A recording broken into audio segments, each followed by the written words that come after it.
My name is Priyanka Yadav and I am a PhD scholar at Korean Division Center for East Asian Studies, Jawaharlal Nehru University. And I am the moderator for today's session. Today we'll be discussing a very interesting and intriguing topic, Japan and South Korea in the UNSC push for Gaza ceasefire. This topic is especially relevant in the current geopolitical landscape with the worsening security dynamics in the Middle East impacting globally, countries globally. Now it is my great pleasure to introduce our distinguished speaker for today. Our speaker is Dr. Tunchinmang Langel. He is a research fellow at the Indian Council of World Affairs. He holds a doctorate degree from the Center for Indo-Pacific Studies, Jawaharlal Nehru University. He has been formerly an associate fellow at the National Maritime Foundation. He was also formerly an assistant editor and research analyst at the Foundation for National Security Research and also former executive at the Confederation of Indian Industry. Now, please join me in welcoming Dr. Langel. Before we begin, I would like to go over a few housekeeping rules. The presentation will be followed by a 15 minutes Q&A session. During the Q&A session, you can either raise your hands or ask your questions directly or type your questions into the chat box if you prefer. Please note that this event is being recorded. Sir, the floor is yours. Thank you, Priyanka. Thank you so much, ARC, for inviting me here today for this online discussion on Japan and the ROK and the UNSC push for Gaza ceasefire. I'm delighted to be here today. The recent conflict in Gaza has once again highlighted the urgent need for global cooperation and effective multilateral diplomacy. Today, I will try and delve into the developments that took place during Japan and ROK's membership within the UNSC and analyze their strategies, challenges, and the broader involvement. I believe that understanding their role is crucial to grasping the dynamics of this complex issue and exploring potential avenues for future conflict resolution. So I'm delighted and eager to share insights and perspectives, and I look forward to a stimulating discussion following my presentation. I'll just try to share my screen for a presentation that I have prepared. It took me a bit of time because considering the fact that Korean Research Circle, JNU people have a lot of experts and scholars themselves of the region, I'll have to delve something deeper beyond the article that was published on the ICW website. So there may be some things which are different from the article itself, but I hope you will understand. Just sharing it. Is it visible currently on the screen? Yes, sir, it's visible. Okay, let me just put it on slideshow mode. I'm sorry, this is the wrong slide. Let me just start from the beginning. Yeah. So it's visible, correct? Yes, sir. All right. Let me begin. This is a paper which I had published or written for ICWA, and the disclaimer as it is that views expressed are personal. I'll be going through I'll try to definitely follow this structure, but I'm not sure if I'll be able to because it's always, there are so many issues and there's so many complex factors that we have to bring in. So therefore, I might be jumping from one to the other, but this is the structure that I have tried to follow. So first of all, the Japan's UNSC membership, it commenced its 2-year term as a non-permanent UNSC member in 2023. This was its 12th tenure, the highest among all UN member states. So I've listed down some of their previous tenures, as you can see. Second, then we have their rotating presidency of the UNSC, which was the first one during this term was in January 2023, and then in March 2024, which is the month when the Gaza ceasefire during Ramadan was tabled. So basically, it showcased the leadership of Japan's presidency, and in order to follow through with contributing to global peace and security initiatives. ROK also began its 2-year term in 2024 This was only its third time to serve in the UNSC, with the presidency of the UNSC in June coming up next in September 2025. It was previously a non-permanent member in 96, 97, and 2013, 14. Some facts to note it are this that the current the current non-permanent membership of Japan and ROK in 2024 is the first after 1997. Similarly, Japan, ROK, US, which is a permanent member, are serving together in the UNSC for the first time after 1997 again. And additionally, ROK, Japan, and China are serving together in the UNSC for the first time after 1997. So, considering this fact, 2024 should comes to be, a pivotal time, a challenging time for these countries to work together in the UNSC. Now, why we can see there has been a gap in the number of times between the non-permanent membership between Japan and ROK. So we will see that it's also due to the fact that Japan has been a full member of the United Nations only since 1991, whereas Japan has been a member of the United Nations since 1956. So there's a huge gap between them. But South Korea and Japan hold significance in the United Nations, and they contribute to global peace and security. So South Korea membership is only after 46 years of the UN formation, and Japan was only after 11 years of the UN formation. Also, the fact that there are some regional factors which also impact the UNSC elections, such as representation. So Japan and South Korea are tough competitors for the UNSC seats, and they always don't get elected during the same time. So one has to always, currently as we see, Japan was in 2023, 2024. So the next one, 24, 25, South Korea. So there are alliances, UNSC voting alliances, regional dynamic impacts, and the voting behavior analysis, as well as the different campaign strategies between the stakeholders. So the differences in their strategies also impact a lot of the voting patterns. And we already know that Japan and South Korea have quite the weight in economic and political power. Japan has been a long-standing economic influence, you can even say influencer. South Korea is definitely one of those economic powers which is growing and can also be considered almost at par with Japan. Japan's cultural diplomacy, technological innovation, and humanitarian aid has been long-standing, and South Korea is also increasing its influence and global image. President Yoon Suk-yeol had already introduced the aspirations of South Korea becoming a global development state when he was elected in May 2022. So that goes along with what they are trying to create for themselves in the global dynamic. And also the fact that there are certain UN financial contributions and other engagements. Japan provides substantial financial support to the UN.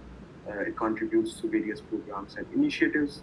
It is already actively engaged in peacekeeping missions and various UN initiatives and demonstrating strong commitment and involvement. And South Korea also is actively participating in and supporting various UN programs and initiatives, and it is enhancing, as I mentioned, its global image through global cooperation and peace efforts. Now we come to the resolution 2728 on Gaza ceasefire. This was during the presidency or the rotating presidency of Japan in the UNSC. The resolution resolved months-long deadlock after 4 unsuccessful attempts on Gaza crisis resolution. It was adopted under, as I said, under Japan's presidency on 25th March, calling for an immediate ceasefire and unconditional release of all hostages during the month of Ramadan. It was passed with 14 votes in favor and 1 abstention from the United States. Now, the key events, as I said, 4 resolutions were vetoed before this, just after the October crisis.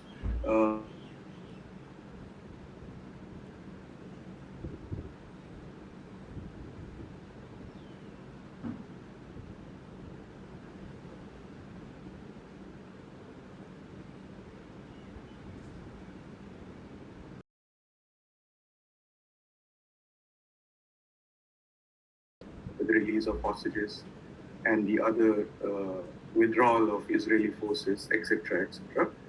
So this phase one is supposed to last at least 6 weeks from the date of its implementation. The phase two is the permanent end to hostilities in exchange for the release of all other hostages.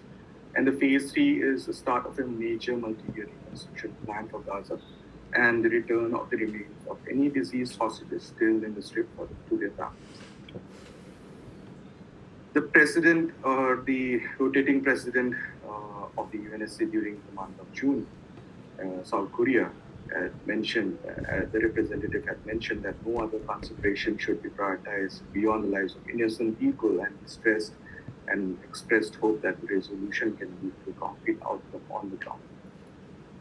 Similarly, the Japan permanent representative had mentioned about how the Security Council has upheld its responsibility to maintain international peace and security by expressing strong desire to see the end of the vicious cycle of violence and the people of Gaza and hostages still held by Hamas accounting on this.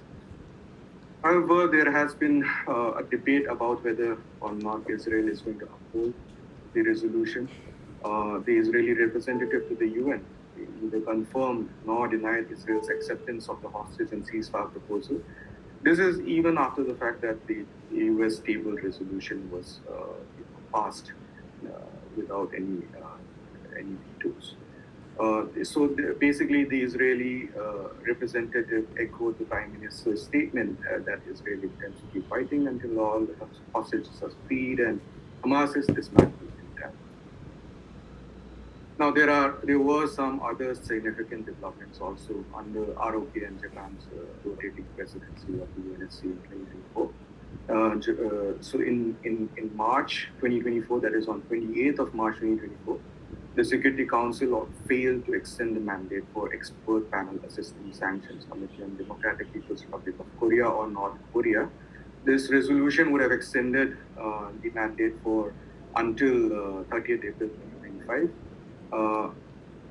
Then we had on June 2024, on 12th June 2024, under the rotating presidency of ROK, there was a joint statement on human rights in the Democratic People's Republic of Korea, delivered by Kwang, the PR of the Republic of Korea.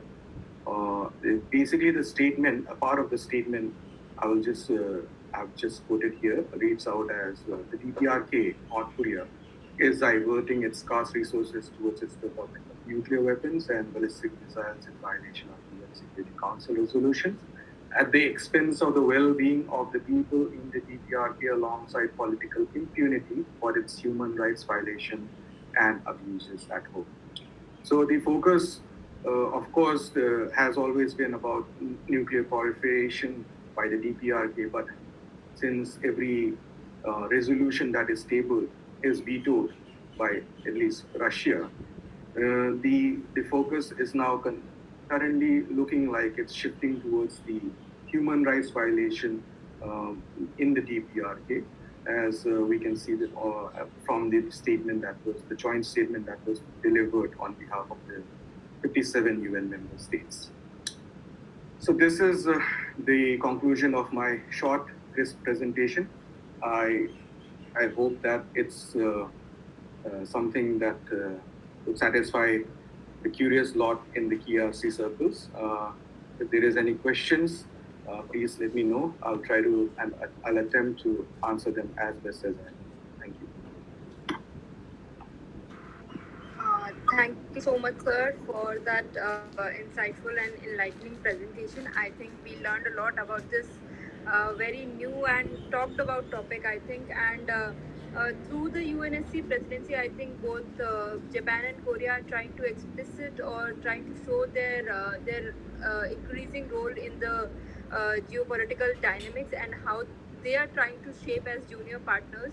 Although they both have been traditional allies to US, but still both of them are trying that, okay, on case by case basis we can play their own role. South Korea has been under the impression that it has been playing a junior player to Japan, but now they are also through under UN's presidency are trying to their role as a true global pivotal state, and they want to see uh, their role through with Japan on shoulder to shoulder basis. So now I think we'll open the floor for questions. As a reminder, you can either ask your questions directly, or you can either type them into the chat box and I'll read them out for you. Thank you.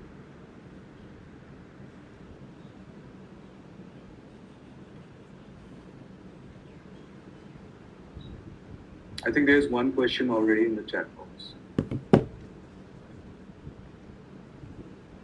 I think, sir, I'll read out the question. The question is from Tarnika Roy. She has asked that how does North Korea's close ties with Hamas impact South Korea and Japan's push for ceasefire? Thank you, Tarnika. This question is, I would expect it from PRC JNU people itself. Close ties with Hamas and North Korea, of course, there is, in the public domain, we will not be able to see if there is any evidence, empirical evidence regarding those ties. However, the fact that North Korea itself is, I would say, involved in building relations with, let's say, Russia, which is more public. We had the signing of the comprehensive strategic partnership between the two just recently. It has a clause for at least military support between the two, for either of the two parties in case of any action, military action on the agreed parties by any external parties. So that kind of a situation developing is more problematic for South Korea and Japan.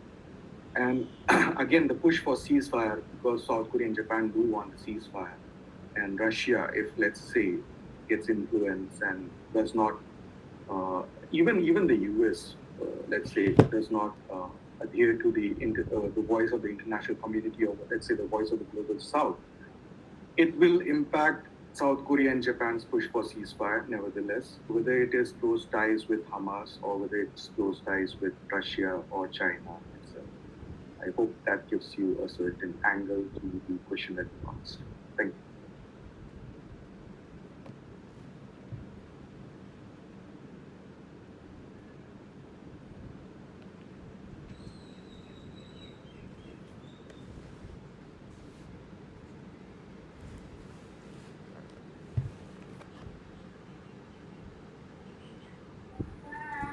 Sir, I have one question. Do you think this move by South Korea specifically is one to achieve their middle power status, like to project their status as a middle power? And this move as in the UNSC move, or are you talking in general about South Korea's? Yes. It is like it is as one of the ways in which they want to achieve. Okay, middle power status. Yeah, I had interactions with experts of the region from South Korea itself, and there are some people in the Korea National Diplomatic Academy who constantly use this term middle power. But there are also some people who say, no, we do not, accept this term middle power. So it's like whether or not they have been able to come up or you can say fulfill the role as a middle power or not. However, the fact is that definitely after the presidency of Yoon Suk Yeol in May 2022, he had projected that South Korea would aspire to become a global pivotal state, which I think is a level above middle power diplomacy. And you can see that they are looking forward and going forward with a lot of global peace, international peace and security initiatives. They are coming up definitely with more vocal strategies, such as the Indo-Pacific strategy that was released in December 2022, and then their NSS, which was released in 2023, the national security strategy. So such kind of developments were not really openly vocalized by the South Korean administration during the previous Moon Jae-in administration per se. So you can say that it is a level above the middle power status that they want to project. That is the global cooperative state, and they are engaging more and more in these kind of international peace and security initiatives. That's how I see it. Thank you. Thank you, sir. Sir, I think there is a question in the chat box and I'll read out to you. Sir, Aditi Gupta has asked that as we know, South Korea and Japan is highly dependent on Middle Eastern oil with over 70% of its oil import coming from there. So how do economic ties with Middle Eastern countries, including energy dependencies, affect Japan and South Korea's positions on the Gaza conflict? Thank you, Aditi, for that question. This is, of course, a problem for not just South Korea and Japan. It's a problem for almost all the other countries in the world, which is dependent on the Middle Eastern oil, LNG resources, etc. You know, and that is why the first push is for having a ceasefire deal, or at least come to the acceptance that the society needs, the international, the global community needs a ceasefire in the Israel-Palestinian conflict. So this is, and of course we have Japan, South Korea. They are engaging more and more and increasingly deepening their strategic or at least their economic ties with the Middle Eastern countries due to their energy dependency, as you mentioned. This position does, I would say, indirectly affects their position, Japan and South Korea's position. For example, if the Middle East countries have another perspective on the crisis unfolding in the Middle East between Israel and Palestine, then whether or not Japan and South Korea can, let's say, accept that or agree to that or acknowledge that and then change their position on it. But overall, in Japan, I would say, due to its past as well as historical memories of being one of those victims of the atomic bombings, has always promoted peace and conflict resolution. So for Japan, I would say that is their priority. For South Korea as well, they do not want any kind of a conflict, neither in the Korean Peninsula or the Middle East. So both of the countries do seem to, for now, will be upholding their standpoint on having an effective ceasefire in the Middle East crisis. Thank you.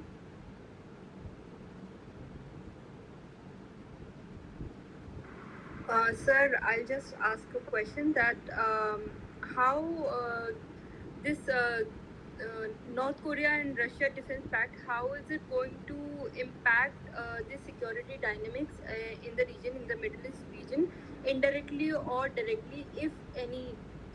Are there going to be any implications or consequences of this defense pact? Thank you, sir. So basically, connecting the North Korea-Russia defense pact with the Middle East, right? I would say that North Korea is kind of placing itself as a, in my recent article also I mentioned, it is placing itself as a strategic variable, at least in the European conflict that is happening between Ukraine and Russia. It is definitely openly supporting Russia and talking about how Russia is, one of the important players and what it has done, and it has also supported Russia's special military operation in Ukraine. So in that sense, North Korea's, Russia's defense pact impacts the Middle East entirely, again, depends upon how is the Middle East equation with Russia. I believe Russia is, of course, wanting a ceasefire deal, but under certain conditions. there is always this polarization between Russia and the West, US. So there is either one of them always vetoing any resolution. So the North Korea-Russia Defense Pact is most likely only for the Northeast Asia issue or the Korean Peninsula issue. I think Japan and South Korea are more concerned with that. And of course, Japan and South Korea are treaty allies with the US, so US is concerned with that. Rather than, let's say, the Middle East, which is currently ongoing. China is also one of the factors that comes into play here. Let's say right now, Russia, North Korea, which is now official defense comprehensive strategic partnership and all these other clauses that it has in the defense pact. Let's say China also now comes and says, okay, let's make a trilateral between the three of us, just as Japan, South Korea, and US has, then that will be even a bigger problem for the region and I think globally as well. So the direct impact, I don't see much between with the North Korea and Russia defense pact to the Middle East, but of course the direct impact is more to the Korean Peninsula, the Northeast Asia region. Thank you.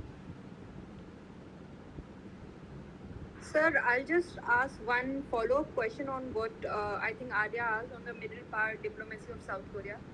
Sir, in scholarly debates, I think South Korea's role as a middle power has been long contested. Like, is South Korea middle power, or what it is trying to do to show that it is a middle power?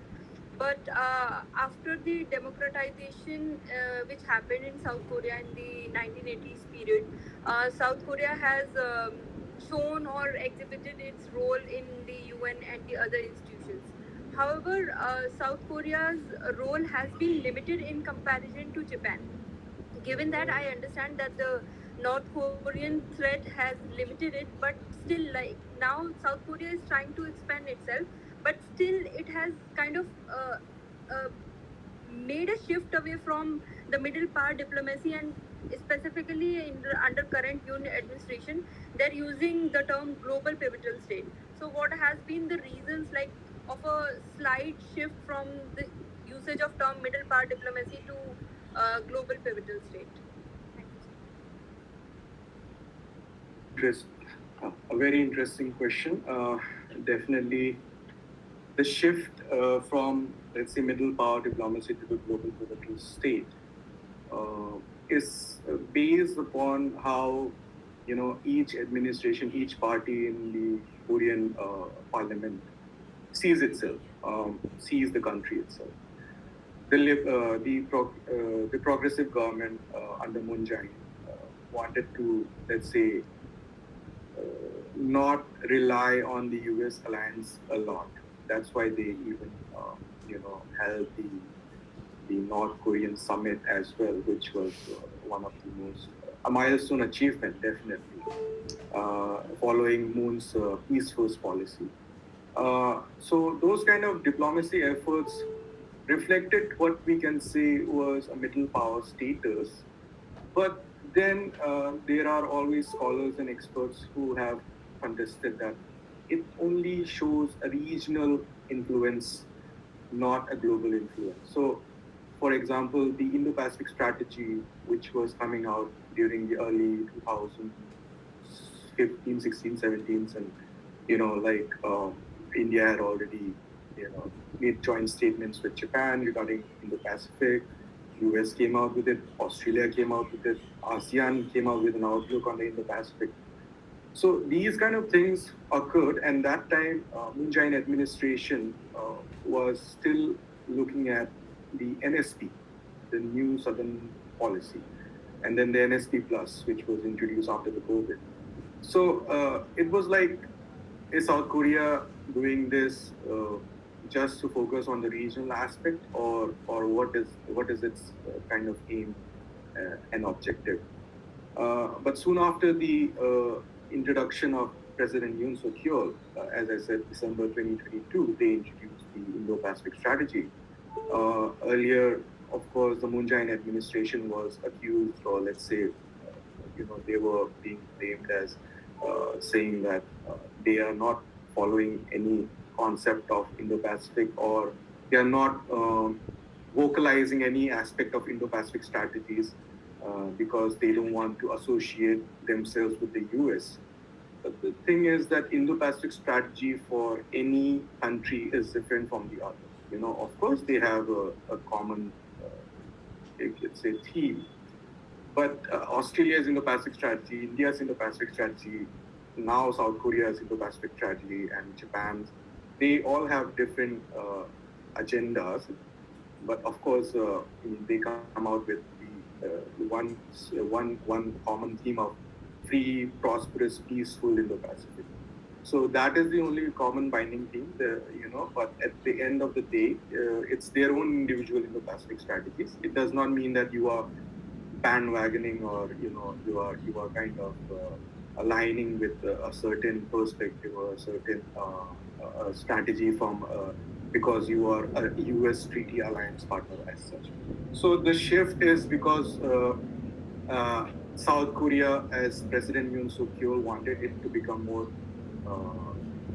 vocal in the international stage, not just focus on the South, the New Southern, as the New Southern policy was focused more on India and ASEAN, but focus on and even in towards the Latin America and Canada as such, and Africa as well.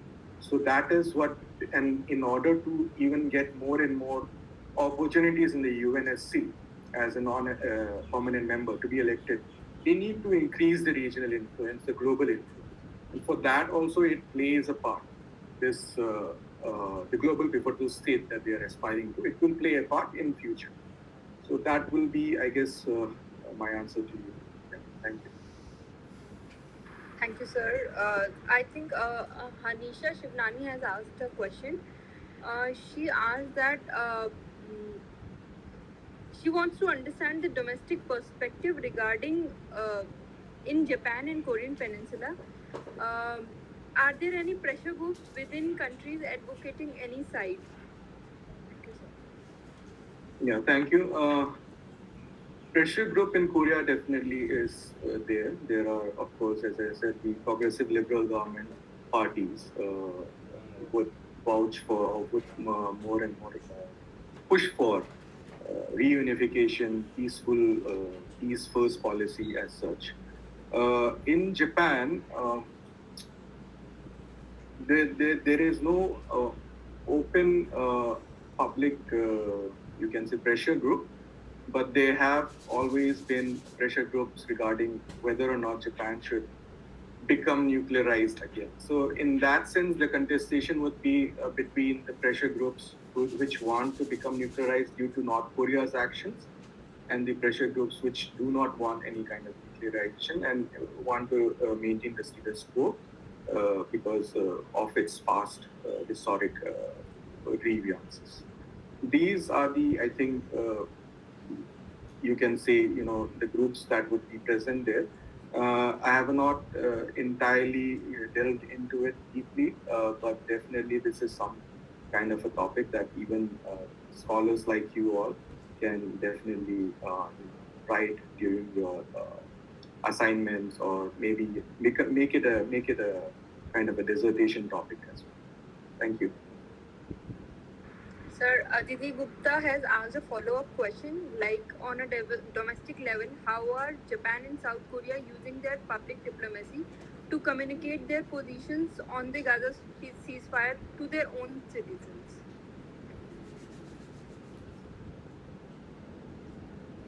How are Japan and South Korea using the public diplomacy to communicate their positions? The position on the Gaza ceasefire is already what we can see through the UNSC, how they are able to table the resolutions, vote for the resolutions, what their statements are. Those are the main public diplomacy efforts that they are doing. But to communicate that on the domestic level, that again depends entirely on how the the government functionaries, the ministers and the bureaucrats in their government are able to project their standpoint to the media, to the domestic citizens. Their standpoint is official standpoint. One can say is what they declare in the UNSC during the voting, after the voting, the statements that they bring out. And if that is what you're asking, that is, I guess, effectively communicated through the news channels and the media houses of both the countries of Japan and South Korea.